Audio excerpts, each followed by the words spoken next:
اصلاح کرم سے کر دے۔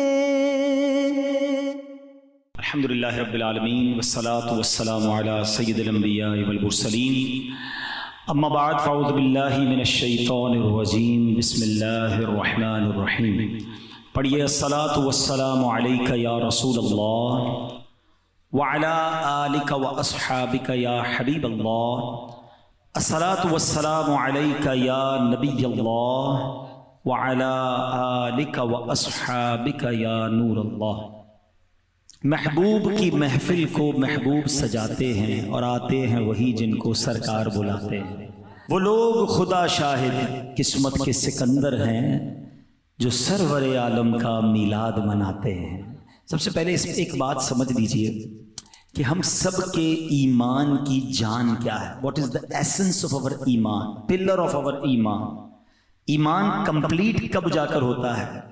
یاد رکھیے، یقیناً اللہ پر ایمان لانا بالکل ضروری ہے، مگر کمپلیٹ ایمان جب تک نہیں ہوتا جب تک رسول پاک علیہ الصلوۃ والسلام پر کہ وہ اللہ کے رسول ہیں اور آخری رسول ہیں، اللہ کے بندے اور رسول ہیں، یہ ایمان جب تک ہم نہیں لاتے تو ایمان کمپلیٹ نہیں ہوتا۔ کوئی زندگی لا الہ الا اللہ لا الہ الا اللہ کہتا رہے، مومن نہیں ہوگا جب تک وہ محمد الرسول اللہ دل کی تصدیق کے ساتھ نہ کہے۔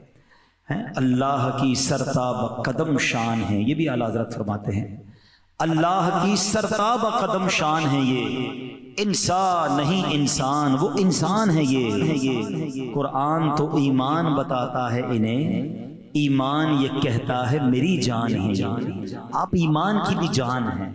اچھا، اب ایک تو ایمان لانا ہے، اور اب اگر کامل مومن بننا ہے تو پیارے آقا علیہ الصلوۃ والسلام سے محبت کرنی ہے، اور کتنی کرنی ہے وہ بھی نبی پاک نے بیان فرما دی۔ آقا فرماتے ہیں لا یؤمن احدکم حتی اکون احب الیہ من والدہ وولدہ والناس اجمعین۔ آقا فرماتے تم میں سے کوئی اس وقت تک کامل مومن نہیں ہو سکتا جب تک میں اس کے نزدیک، اس کے والد، اس کی اولاد، بلکہ تمام لوگوں سے زیادہ محبوب نہ ہو جاؤں، اپنی جان سے بھی زیادہ۔ ایک بار حضرت عمر فاروق رضی اللہ عنہ نے کہا کہ حضور میری جان کے علاوہ آپ تمام چیزوں سے زیادہ مجھے پیارے ہیں۔ آقا نے فرمایا عمر تمہارا ایمان کامل نہیں ہے۔ تھوڑی دیر بعد حضرت عمر فاروق کہتے حضور اب میری جان سے بھی زیادہ آپ پیارے ہیں۔ آقا فرماتے عمر اب ایمان کامل ہو گیا ہے۔ یہ حدیث کا خلاصہ بات سمجھانا یہ ہے کہ محبت تو سب کو ہے، مگر لیول آف محبت جو ریکوائرڈ ہے نا وہ ٹاپ آف دا لسٹ، سب سے زیادہ، اپنے آپ سے بھی زیادہ۔ اگر کسی سے پیار کرنا ہے تو جناب رسول اللہ صلی اللہ علیہ وسلم سے کرنا ہے۔ جمعے کے خطبے میں ہم سب ایک اعلان سنتے ہیں، الا لا ایمان لمن لا محبت لا، سنا ہے نا؟ مانا پتہ ہے؟ اچھا، یہ بھی بڑا مسئلہ ہے، ہر جمعے خطبہ سنتے ہیں، بچپن سے سنتے آ رہے ہیں، سر جھکا کے سن رہے ہوتے ہیں، پتہ ہی نہیں امام صاحب کیا کہہ رہے ہیں، تقریباً آدھا خطبہ تو یاد بھی ہو گیا ہوگا آپ کو، لیکن مانا نہیں پتہ، نہ پوچھنا ہے، اتنی دیر میں تو حساب ہو جاتا ہوگا تھوڑا سا دکان کا۔ اللہ کے بندوں، کبھی تو کوئی امام صاحب کو کہو مجھے اس کا ترجمہ دے دے، میں یاد کر لوں، تاکہ آپ ہر جمعے بیان کریں تو میں سنوں تو اسی کیا کہہ رہے ہیں، بس سر جھکا کے سن رہے ہوتے ہیں۔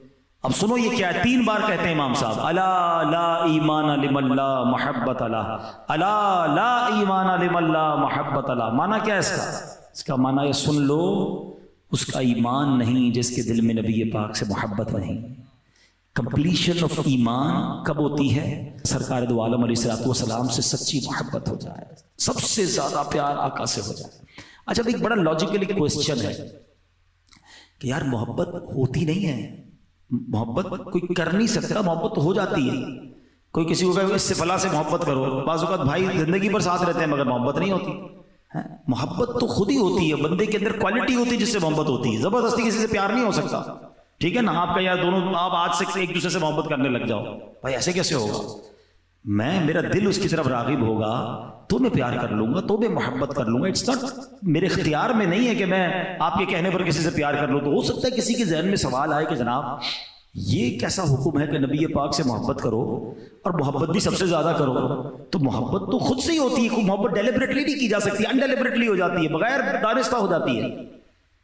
تو اب تو یہ کوسچن کریٹ ہو گیا، تو چلو آج ایک اور پیرائے میں سمجھتے ہیں کہ کسی انسان سے محبت ہوتی کیوں ہے۔ What is the reason to be in love any بڈی؟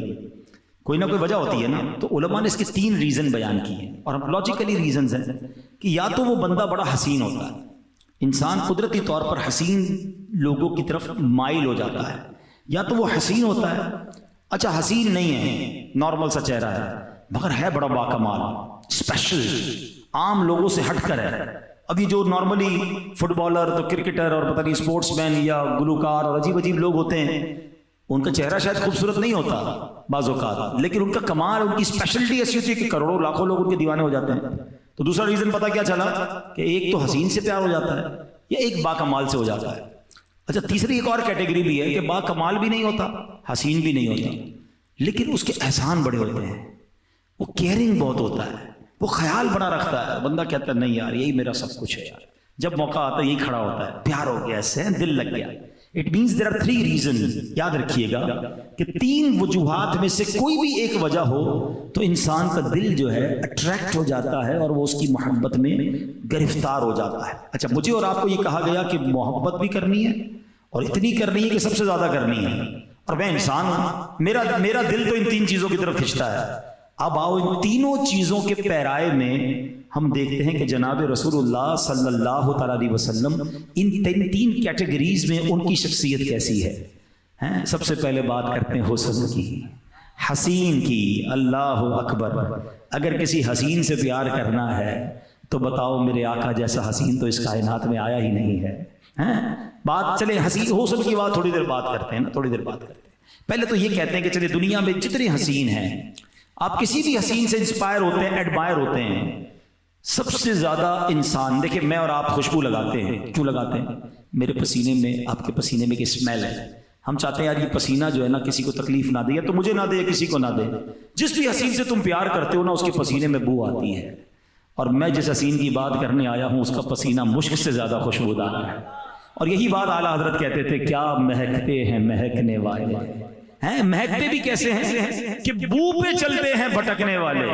میں ابھی بیان کر کے آیا ہوں, جب ہم بیان کر کے نکلے تو لوکیشن تھی, لوکیشن کھولی اور ہم سیدھا گھر پہ آ گئے. بڑا آسان ہو گیا, پہلے بڑا مشکل تھا کہ بھائی ذرا فیڈرل ایریا میں جانا, فلاں ہاسپٹل کے بعد سیدھی گلی میں, پھر 2 گلیوں کے بعد الٹی گلی میں, پھر ایک کھمبا نظر آئے گا, پھر لال کلر کا گیٹ نظر آئے گا, ڈھونڈ کے حل برا ہو جاتا تھا آج سے 2-4 سال پہلے. اب جب سے لوکیشن آئی ہے کسی سے پوچھنا بھی نہیں ہے, سیدھا بندہ گھر پہ پہنچ جاتا ہے. ٹھیک ہے نا, یہ آسانی ہو گئی. اچھا میرے صحابہ کے پاس بھی بڑا لوکیشن سسٹم تھا, اس زمانے میں بڑا نیویگیشن سسٹم تھا. ان کو جب نبی پاک کو تلاش کرنا ہوتا تھا نا, گلی کے کنارے کھڑے ہوتے تھے, خوشبو بتاتی تھی آقا یہاں سے گزر کر گئے. کیسا پسینہ کہ گلیاں مہک جایا کرتی. اللہ اکبر, 1400 سال پہلے تو مہکی تھی, ارے آج بھی کسی کو مدینے لے جاؤ, عاشق رسول ہو, اس کی آنکھوں پہ پٹی باندھ دو, وہ ہوا سونگ کر بتا دے گا یہ فضائیں اور ہیں, یہ ہوائیں اور ہیں, یہ خوشبو بتاتی ہے کہ کوئی گزر کر گیا ہے. شاعر کہتے ہیں نا, عرصہ ہوا طیبہ کی گلیوں سے وہ گزرے ہیں, اس وقت بھی گلیوں میں خوشبو ہے پسینے کی. ہے کوئی ایسا حسین جس کا پسینہ ایسا ہو؟ اور حسن کی تو کیا بات ہے. دیکھیں ایک بات یاد رکھیے گا, کائنات میں سب سے زیادہ حسین اللہ نے کسی کو نبی پاک کی آمد سے پہلے بنایا نا, تو وہ حضرت یوسف علیہ السلام. ایسا حسن کیسا تھا, قرآن میں ان کے حسن کا ذکر ہے. ان عورتوں نے, ہوا کیا کہ زلیخا وہ ملکہ تھی, حضرت یوسف سے محبت کرنے لگی. اس کی سہیلیوں نے کہا تم ملکہ وہ غلام, تم ان سے محبت کرتی ہو؟ اس نے کہا ٹھیک ہے. ان سب کے ہاتھ میں پھل دیا, چاقو پکڑا دیا, اور کہا جب یہ تمہارے سامنے آئے تو اس پھل کو کاٹنا. جب وہ قریب سے گزرے, آپ کا حسن ایسا تھا کہ عورتوں نے پھل کاٹتے کاٹتے اپنی انگلیاں بھی کاٹ دی. اور یہ قرآن میں ذکر ہے کہ جب عورتوں نے یوسف کو دیکھا, اس کی بڑائی بولنے لگیں اور اپنے ہاتھ کاٹ لیے, اور بولی اللہ کو پاکی ہے, یہ تو جنس بشر سے نہیں, یہ تو نہیں مگر کوئی معزز فرشتہ, یہ تو فرشتے جیسے دکھتے, اتنا خوبصورت چہرہ. ان کی انگلیاں کٹ گئیں. اللہ اکبر. حضرت یوسف علیہ السلام کے حسن کے بارے میں آتا ہے, حضرت یوسف کو حسن و جمال کا ایک حصہ عطا ہوا, اور نبی پاک علیہ السلام کو پورا حسن عطا کر دیا گیا. جیسا کہ علامہ جلال الدین سیوطی شافعی رحمۃ اللہ تعالی ذکر کرتے ہیں کہ حضرت یوسف علیہ السلام کو تمام انبیاء و مرسلین میں بلکہ تمام مخلوق سے بڑھ کر حسن عطا کیا گیا، مگر ہمارے نبی علیہ السلام کو ایسا حسن و جمال عطا کیا گیا کہ جو پہلے کسی کو عطا نہیں ہوا، بعد میں کسی کو عطا نہیں ہوا. بلکہ سنو، بی بی عائشہ صدیقہ فرماتی ہیں کہ اگر زلیخا کو ملامت کرنے والی عورتیں جناب رسول اللہ کی نورانی پیشانی دیکھ لیتی تو ہاتھوں کو کاٹنے کی بجائے اپنے دلوں کو کاٹنا پسند کرتی. اعلیٰ حضرت کہتے ہیں حسن یوسف پہ کٹیں مصر میں انگشت زنا. اب یہ اس شعر کی خوبصورتی تو ایسی ہے کہ شاید میں پورا بیان ہی اس پہ کروں تو سمجھنا ہے اور نکل جائے گی بات، لیکن اشارہ کر دیتا ہوں. آپ کہتے ہیں حسن یوسف پہ کٹیں مصر میں انگشت زنا، سر کٹاتے ہیں تیرے نام پہ مردان عرب. یا رسول اللہ، آپ کی شان یہ ہے. یقیناً حسن یوسف کمال کا تھا کہ عورتوں نے، مصر کی عورتوں نے اپنی انگلیاں بے ساختہ کاٹ لی. ذرا سمجھ گا شعر کی خوبصورتی کو، جو شاعری کو سمجھتے ہیں ایمان تازہ ہوگا، اعلیٰ حضرت سے محبت بڑھ جائے گی. آپ کہتے ہیں حسن ایک کیا چیز ہے؟ حسن ہے. کس کا ہے؟ یوسف کا ہے. کاٹی نہیں، کٹ گئی انڈیلیبریٹلی. کیا کٹی؟ انگلیاں. کس کی انگلیاں؟ عورتوں کی. عورتیں کدھر کی تھی؟ مصر کی. 6 سے 7 باتیں آپ نے بیان کی ہیں، ان باتوں کو سامنے رکھیے گا. اس نے یوسف پہ کٹی مصر میں انگشت زنا، 6 باتیں آپ نے بیان کر دی. مگر آپ کہتے ہیں حضور وہاں تو حسن تھا، یہاں تو صرف نام ہے. دیکھ کر انگلیاں کاٹی نا، یہاں نام پر، اور کٹنا اور ہے اور کٹانا اور ہے. ایک بار کٹنا اور ہے، بار بار کٹانا اور ہے. ادھر عورتوں نے کٹائی، ادھر مرد کٹا رہے ہیں. ادھر انگلیاں کٹوائیں، آقا ادھر تو سر کٹا رہے ہیں. وہ مصر کی عورتیں تھیں، یہ عرب کے مردان عرب ہے. کیا بات ہے میرے آقا کے حسن کی یا رسول اللہ صلی اللہ تعالی علیہ وسلم. اچھا حسن کیسا؟ یہ تو نبی پاک علیہ الصلوۃ کا حسن صحابہ نے بھی دیکھا نا. انہوں نے کیا بیان کیا؟ حضرت برہ بن عازب رضی اللہ تعالیٰ عنہ فرماتے ہیں کان رسول اللہ احسن الناس وجہا واحسنہ خلقا. آپ کہتے ہیں نبی پاک تمام لوگوں میں خوبصورت ترین اور سب سے اچھے اخلاق کے مالک تھے. اللہ اکبر. بی بی عائشہ صدیقہ رضی اللہ تعالیٰ عنہا آپ تو گھر میں ہی ہوتی تھی نا، نبی پاک کا چہرہ دیکھ کر فرماتی کہ میرے آقا سب سے زیادہ خوبصورت اور خوش رنگ تھے. مزید فرماتی لم یصفہ واصف الا شبہ وجہہ بالقمر لیلۃ البدر. کہتی جس نے بھی آپ کی توصیف بیان کی اس نے آپ کو 14ویں کے چاند سے تشبیہ دی. وکان عرقہ فی وجہہ مثل اللؤلؤ. کہتے آپ کے پسینے کی بوند آپ کے چہرہ انور میں یوں معلوم ہوتی جیسے موتی کے دانے ہیں، جیسے موتی کے ٹکڑے ہیں. اللہ اکبر. ایسے نبی پاک حسین و جمیل ہیں. حضرت کعب بن مالک فرماتے ہیں وکان رسول اللہ صلی اللہ علیہ وسلم اذا سر استنار وجہہ حتی کأنہ قطعۃ قمر. جب رسول پاک خوش ہوتے تو چہرہ انور خوشی سے دمک اٹھتا، یوں معلوم ہوتا جیسے چاند کا ٹکڑا ہے. اصل میں شاعروں کے لیے مثال دینے کے لیے چاند کے علاوہ کوئی چیز ملتی نہیں، ورنہ سچی بات یہ ہے چاند کی طرح ان کو ہم کہیں تو مجرم ہیں، کیونکہ ان کی چوکھٹ پر چاند خود سوالی ہے. آقا علیہ الصلوۃ والسلام تو وہ ہیں کہ جدھر اشارہ فرما دیتے ادھر چاند گھوم جایا کرتا. حضرت عباس یہ نبی پاک کے مبارک چچا ہے.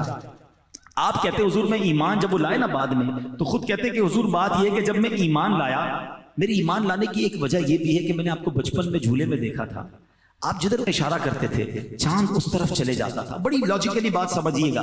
آپ کے میرے کبھی چاچا تایا دادا بزرگ آئیں اور آ کر کہیں ہماری جوانی میں یا ہماری بڑی عمر میں کہ بیٹا تم بچپن میں یہ کرتے تھے، ماننا پڑتا ہے ہمیں تو یاد نہیں ہوتا ہم بچپن میں کیا کرتے تھے. بعض اوقات ہماری شرارتیں بتاتے ہیں، ہم شرمندہ بھی ہو جاتے تھے ہیں کہ تم تو یہ کرتے تھے. ہم کہتے اچھا بابا آپ کو پتا، ہمیں کیا پتا.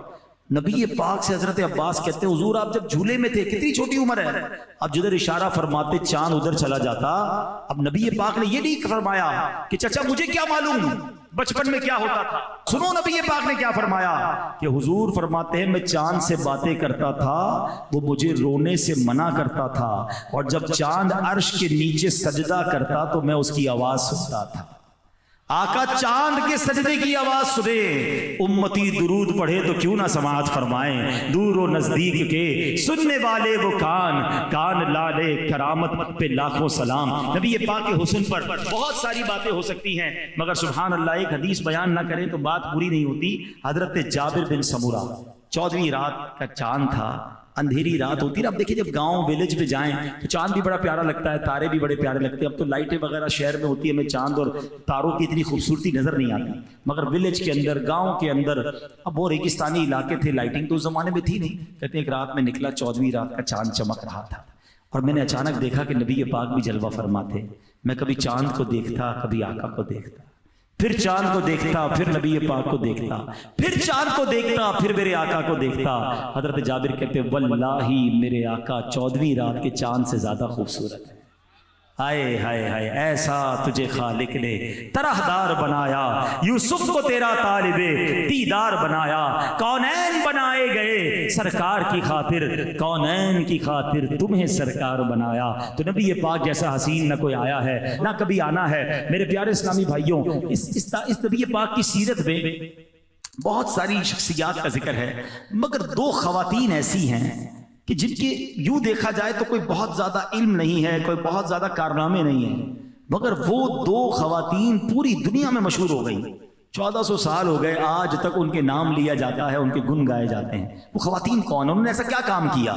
ایک ہیں بی بی دائی حلیمہ. یہ نارمل دائی, بہت ساری دائیاں آئی تھی دودھ پلانے کے لیے, مگر وہ دائی حلیمہ وہ نصیب والی ہے جس کی گود میں نبی پاک تشریف لے آئے. اور جیسے ہی بھی دائی حلیمہ نے نبی پاک کی خدمت کی, ارے سیرت کی کون سی کتاب ہے جب بھی نبی پاک کی ہسٹری بیان کی جاتی ہے دائی حلیمہ کا ذکر ضرور ہوتا ہے. یہ کہتی تھی گھر گھر میں جا کر حلیمہ, میرے گھر میں خیر الورا